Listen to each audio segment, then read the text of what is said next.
Good morning student. आज हम हिंदी का चैप्टर नंबर 5 दांत है तो जहान है पढ़ेंगे। तो सबसे पहले हम इस चैप्टर के बारे में जानते हैं कि यह एक हास्य व्यंग है। हास्य मतलब हंसना। और व्यंग साहित्य की एक ऐसी विधा है जिसमें किसी व्यक्ति या उसके आचरण की आलोचना, मजाक या गुण की प्रशंसा सीधे सीधे न कहकर किसी व्यक्ति या वस्तु की ओर इशारा करके व्यक्त किया जाता है। मतलब कि डायरेक्टली उसे नहीं बोला जाता, उसे इनडायरेक्टली मुहावरों का प्रयोग करके बोला जाता है। ठीक है, तो चलिए अब हम चैप्टर शुरू करते हैं। यह एक हास्य रचना है जिसमें लेखक ने दांतों के महत्व का उल्लेख किया है। लेखक कहते हैं कि शरीर के सभी अंगों का अलग अलग विश्लेषण करने के बाद वह इस निष्कर्ष पर पहुँचे हैं कि इस पंचभूत शरीर में कुछ अंग ऐसे हैं जो महीने में एक आध बार ही काम में आते हैं। पंचभूत का अर्थ है कि हमारा शरीर पृथ्वी, जल, आकाश, हवा और अग्नि जैसे 5 तत्वों से मिलकर बना हुआ है, इसलिए हमारे शरीर को पंचभूत शरीर कहते हैं। अब लेखक कहते हैं कि परमात्मा मतलब भगवान ने हमारे शरीर में कुछ चीज़ें तो सिर्फ सजावट के लिए ही लगा रखी हैं। उदाहरण के लिए बाल।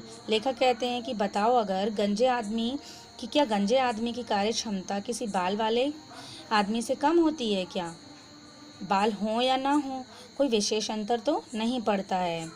आगे लेखक कहता है कि लोगों का मानना है कि आँख है तो जहान है, पर मैं ऐसा नहीं मानता। मुझे लगता है कि आँखें सिर्फ देखने के काम आती हैं। और वह कहता है कि ये दुनिया तो छल और कपट से भरी हुई है जिसमें चारों तरफ अन्याय, शोषण आदि दिखाई देता है। तो मैं सोचता हूँ, मैं मतलब लेखक सोचता है कि अगर उसकी आँखें नहीं होती तो भी उसे कोई फ़र्क नहीं पड़ता।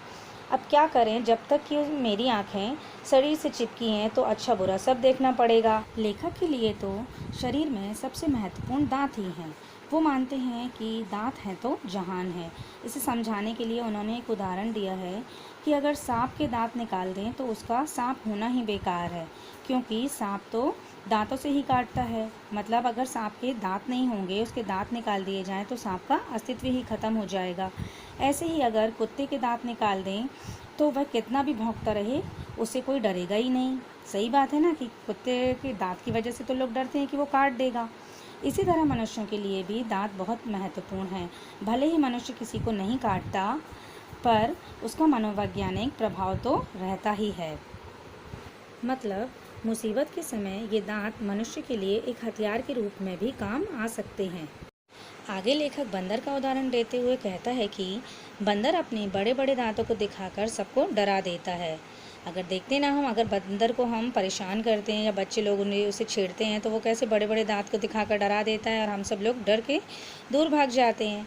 तो ऐसे ही लेखक कहता है कि जिस आदमी के जितने बड़े दांत हैं, लेखक उसका उतना ही आदर करता है।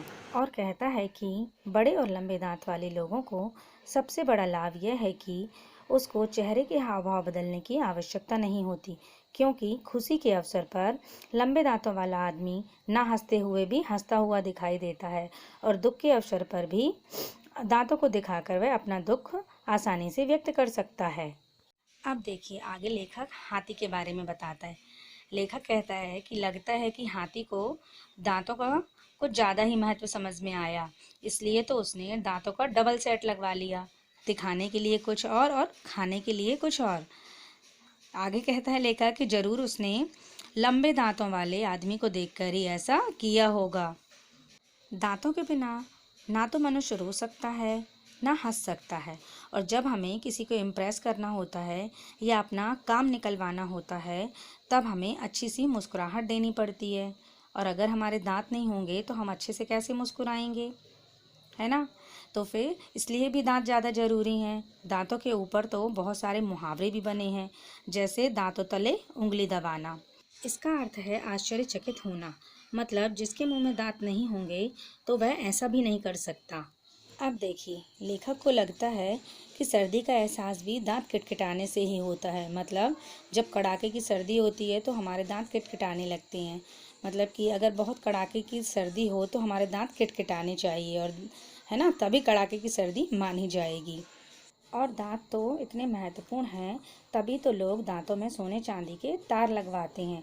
आखिर दांत तो शरीर का सबसे वफादार अंग है। आकार के अनुसार लेखक ने दांत दो प्रकार के बताए हैं। एक छोटे आकार के दांत जो होठों के अंदर रहते हैं और दूसरा लंबे दांत जो अधिकतर समय होठों के बाहर ही दिखते रहते हैं। अब देखिए, बोलने के लिए तो हमारी जीभ महत्वपूर्ण है, पर अगर हमारे दांत नहीं होंगे तो शब्दों का उच्चारण साफ नहीं निकलेगा। हम देखते हैं कि टूटे दांत वालों के मुंह से हवा निकल जाती है और मुंह से अशुद्ध शब्द निकल जाते हैं। आगे लेखक कहता है कि दांत बहुत ही महत्वपूर्ण है, इसलिए तो कहा गया है कि कुछ मनुष्य खाने के लिए जीते हैं और कुछ जीने के लिए खाते हैं।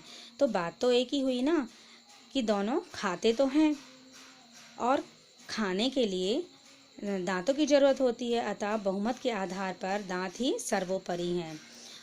शरीर के अधिकतर अंग एक या दो होते हैं, पर दांतों की संख्या तो सबसे अधिक होती है।